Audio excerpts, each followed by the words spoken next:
का विषय यह है कि एक सरकार ने मिलकर कुछ लोगों ने एक ग्रुप बनाया, एक गिरोह बनाया जिसका नाम मैं कांग्रेस नहीं कहता, उसको मैं भानुमति का कुंबा कहता हूं। कहीं की ईंट कहीं का रोड़ा, भानुमति का कुंबा जोड़ा। कहीं कोई बसपा से आया, कोई सपा से आया, कोई निर्दलीय आया, कोई कांग्रेस से लाए। सबने मिलकर एक गिरोह बनाया और तय किया कि इस गिरोह का मुखिया कौन होगा। फिर मुखिया बनने के बाद एक मुखिया तय कर लिया, इतना मलाई तो अकेले नहीं खाने देंगे गहलोत साहब।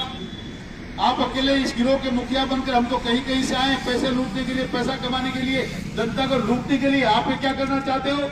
तो सबने मिलकर विद्रोह किया।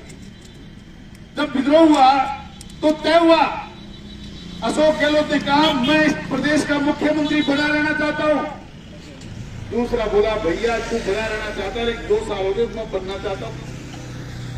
एक बनना चाहता है, एक बना रहना चाहता है। इसी झगड़े में होटल में चले गए और होटल में इसलिए चले गए कि कुछ लोगों ने मिलकर उस कुर्सी को जो हिलाने की कोशिश की, तो उसने सोचा कि बचे खुचे नहीं भग जाए, इसके लिए होटल में उनको रखा।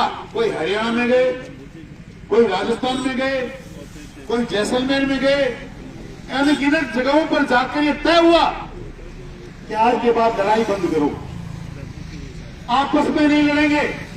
आपस में लड़ेंगे तो राजस्थान की जनता के साथ न्याय हो जाएगा, तुम लोग कुछ कमा नहीं पाओगे। जो तय कर दिया, मुख्यमंत्री का 120 लोग हो मेरे साथ, आज के बाद सबको अधिकार देता हूं, लूटो खसोटो रगड़ो, कुछ भी खाओ पियो, ऐश करो। 120 लोगों को मुख्यमंत्री बनाता हो, अपने अपने विधानसभा में लूट खसोट बचाओ जो आपकी उदयपुरवाड़ी में मच रही है।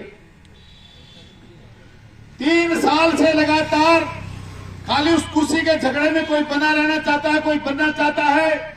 उस झगड़े में 120 लोगों को इतना बेलगाम कर दिया कि चाहे जिसकी हत्या करें, चाहे जिसके हाथ पैर तोड़े, कहां हम सीकर में जाए, कहां उदयपुर में कन्हैयालाल दर्जी की हत्या को देखने जाए। हमारे यहां तो दिन दहाड़े शाम को दवाई लेने गया था वो रोहतास झाझड़िया, दुनिया का रहने वाला, उसकी हत्या हो गई। हमारे यहां तो रस्ते चलते जिला परिषद सदस्य के हाथ पैर तोड़ दिए गए। हमारे यहां तो मणिसाहब में दिन दहाड़े आंखों में मिर्ची डालकर मदन मणिकस की हत्या कर दी गई। हमारे यहां तो बुढ़ा के अंदर खुले आम मंदिर माफी की 100 बीघा जमीनों पर कब्जा करके दुकानें बन गई। हमारे यहां तो पोख में 500 बीघा जमीन पर गौशाला का नाम लेके कब्जा कर लिया गया। गिरावड़ी में एक फार्म हाउस बना, कुमाऊं समाज का एक गरीब परिवार जिसको मैंने देखा है, आप लोग देखना चाहते हो तो कभी लेके आऊंगा। उसके बदन पर कपड़ा पहनने को नहीं है, उसके साथ धोखा करके उसकी 4 बीघा जमीन की रजिस्ट्री करा के, वो भी किसने, उसने जिसने आज जिसको आपने अधिकार दे दिया, जिसको वोट देकर आपने जिता दिया, जिसको आपने मिनी मुख्यमंत्री बना दिया, जो ये कहता है हमेशा कि राजस्थान का मुख्यमंत्री भी मेरा मूड देख के बात करता है, उसने उस गरीब की हत्या जैसी कर दी। उसकी 4 बीघा जमीन की रजिस्ट्री करा के आज उसको पहाड़ में छोड़ रखा है। ऐसे हालात में जब लोग अपनी कुर्सी के लिए लड़ते हो तो आपकी कोई सुरक्षा करेगा, आपकी कोई विकास करेगा, ऐसा सोचने की जरूरत नहीं है। ये भारतीय जनता पार्टी की टीम आपके बीच में किसी के लिए वोट मांगने नहीं आई। हम वोट मांगने की बात आज करते भी नहीं, चुनाव 1 साल बाद है। आपको हम ये कहने आए हैं कि हम पर भरोसा करें। भारतीय जनता पार्टी ने 5 साल लगातार रामराज स्थापित करने का काम किया। आपके गांव में, आपके पड़ोस में, पूरी विधानसभा में सड़कों का जाल बिछा। 10 साल से लगातार आपका जीएसएस झगड़े में बंद पड़ा था।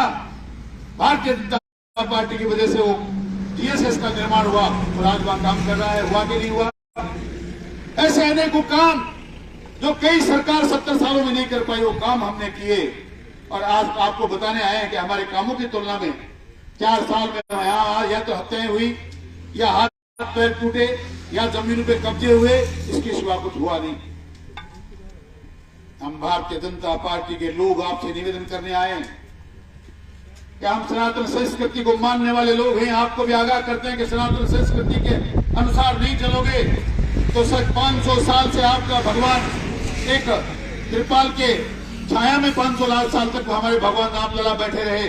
भारतीय जनता पार्टी ने मात्र 4-5 साल में, हमारे मोदी जी ने एक ऐसा ऐतिहासिक मंदिर का निर्माण करवा दिया, लोग देख नहीं जाते। हिंदुस्तान में रेलवे स्टेशन बने जैसे कोई आलीशान बंगले बने हो, जैसे आलीशान होटल बने हो। अयोध्या में भगवान का मंदिर का निर्माण हुआ है, काशी में ऐसा कॉरिडोर बना है। और महाकाल में जाइए, कभी उज्जैन गए हो तो इससे पहले महाकाल के मंदिर के परिसर में घूमने के लिए, दर्शन करने के लिए आपको ऑटो में बैठ के जाना पड़ता है। ये भगवान की महिमा है, ये भारतीय जनता पार्टी की करामात है, और ये भारतीय जनता पार्टी की करामात है। मैं शहीदों के सामने हमेशा कहता हूँ कि शहीदों की चिताओं पर हर वर्ष यूं ही लगेंगे बेले। वतन पर बैठने वालों का यही आखिरी निशा होगा। ये आखिरी निशा भी 70 साल तक आजाद हिंदुस्तान में कोई सरकार कभी कर नहीं पाई। ये भला हो भारतीय जनता पार्टी के प्रधानमंत्री अटल बिहारी वाजपेयी का, जिन्होंने आज ये प्रतिमाएं लगाने लगाकर हमारा मान और सम्मान बढ़ाया, किसानों के बेटों का मान और सम्मान बढ़ाया। हम लोगों को प्रेरणा के लिए इस प्रकार के प्रतिमा स्थल बनाए। और मैं आपसे निवेदन करना चाहता हूं कि ऐसी प्रतिमाएं लगवाने वाले, इस देश में रामराज स्थापित करने वाले, कश्मीर से 370 हटाने वाले वाजपेयी जी, मोदी जी जैसे लोग, उनको भी तुम्हारे विधायक ने, तुम्हारे प्रतिनिधि ने बख्शा नहीं, और ये कहा कि अटल बिहारी वाजपेयी को कीड़े पड़ने चाहिए। ऐसा लोग हमारा जनप्रतिनिधि होगा, ऐसे लोग हमारे बीच में आकर काम करेंगे। मैं कुछ बुद्धि मूर्खों की चर्चा नहीं करना चाहता। मैं तो महिपाल जी से ही मना कर रहा था, किसकी चर्चाएं कर रहे हैं जिनका अपना कोई ठिकाना नहीं। एक बार गलती से नवल के लोगों ने वोट दे दिया, जीत गए तो 25 लाख में बिका, और अपने साथ लोगों को और बेच दिया। है कोई माई का लाल पृथ्वी पर आकर वो कहे कि शुभकरण चौधरी कभी किसी की चाय पी? क्या लोगों की चर्चाएं करनी है, क्या उनकी बातें करनी है? हमें मात्र भारतीय जनता पार्टी की चर्चा करनी है। हमें कांग्रेस को उखाड़ कर फेंकने का काम करना है। इसलिए आओ सब लोग मिलकर इस बात की चर्चा करें, हम सब लोग मिलकर इस बात को काम करें।